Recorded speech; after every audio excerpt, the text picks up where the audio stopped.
vamos estudar sobre os tipos de rocha. Nós estudamos sobre a estrutura da Terra e as atividades geológicas. Agora nós vamos estudar sobre os tipos de rocha.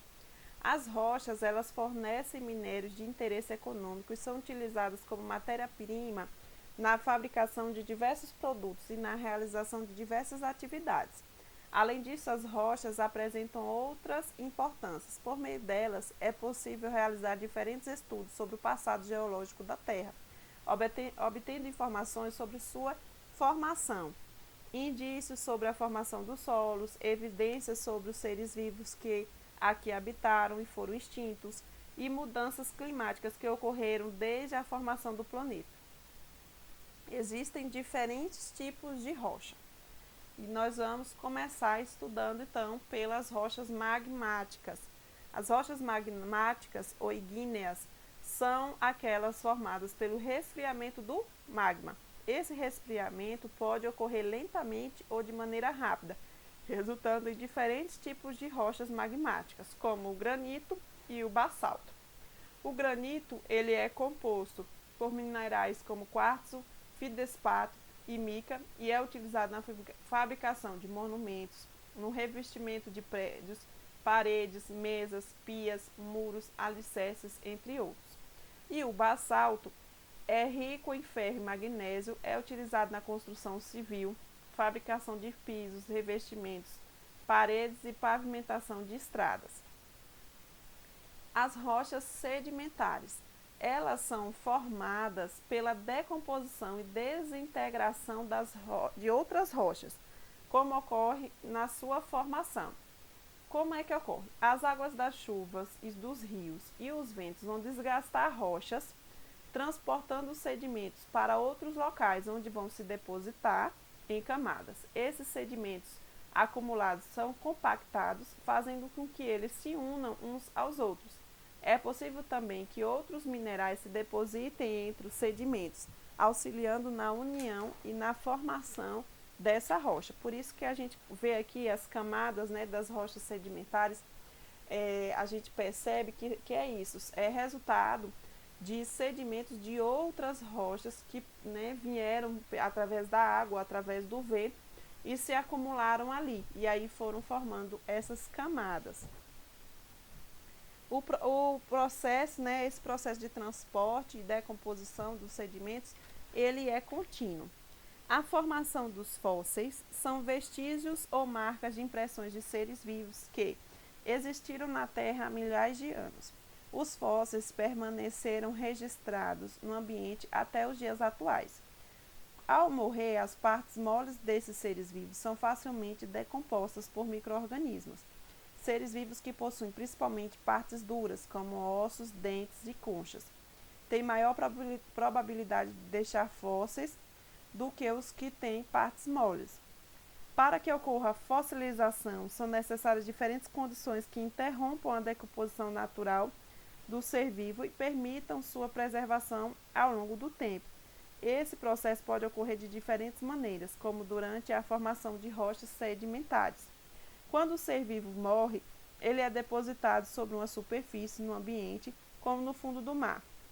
Esse local vai receber sedimentos que se depositam sobre os restos do ser vivo. Camadas sucessivas de sedimentos vão se depositar no local, aprisionando os restos, né, aquele fóssil ali, entre as camadas das rochas sedimentares e vai iniciar assim a formação dos fósseis. Os fósseis preservados ao longo de milhares de anos entre as camadas das rochas sedimentares e podem ser estudados após a remoção das camadas. A formação das rochas sedimentares ocorre ao longo de bilhões de anos. Assim, esse tipo de rocha permite que seres vivos de diferentes períodos geológicos sejam preservados ao longo do tempo. E vamos estudar então tipos de rochas sedimentares. As rochas calcárias, elas são compostas basicamente de carbonato de cálcio e podem apresentar coloração cinza, amarela ou preta. Essas rochas podem ser formadas a partir de seres vivos marinhos, como corais e algas, ou de suas partes, como conchas. Além disso, tais rochas podem ser resultantes da precipitação do carbonato de cálcio, como é encontrado em algumas cavernas. O calcário é um tipo de rocha calcária. É utilizado na indústria metalúrgica para corrigir a acidez do solo e é essencial na construção civil, pois participa da produção de cimento e de cal. Vamos falar de estalactites e estalagmites? Então, o que é que acontece? As rochas, vai ocorrer aí a precipitação das rochas calcárias. O que é que acontece? A água, ela vai se infiltrar nas rochas, vai arrastar certa quantidade de carbonato de cálcio. Parte da água que forma gotas na parte superior de uma caverna. Depois de a água evaporar, vai restar só o carbonato de cálcio, que vai se acumular tanto na porção superior quanto na porção inferior dessa caverna. Esse acúmulo ocorre ao longo de milhares de anos e vai resultar nas estalactites, que é a parte superior, e estalagmites na parte inferior. Então, estalactites é quando a água ela vai levar para dentro da caverna o calcário, né?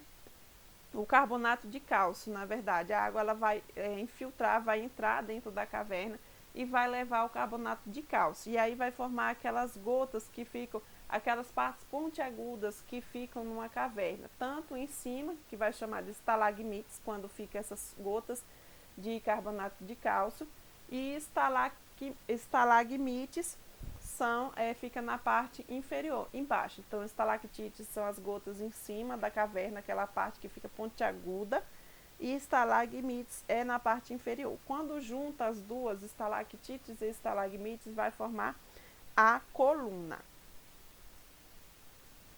Rochas metamórficas. As rochas metamórficas, elas são originadas de rochas já pré-existentes, que foram alteradas pela ação da pressão e das elevadas temperaturas. Essas condições extremas de temperatura, a pressão, o atrito, pode transformar as rochas magmáticas e sedimentares em outro tipo de rocha, que são as rochas metamórficas. Exemplo de rocha metamórfica: o mármore. Ele possui coloração branca, mas também pode ser encontrado em cor rosa, verde ou preta, de acordo com os materiais com os quais está associado. Ele é utilizado na produção de esculturas e na construção civil.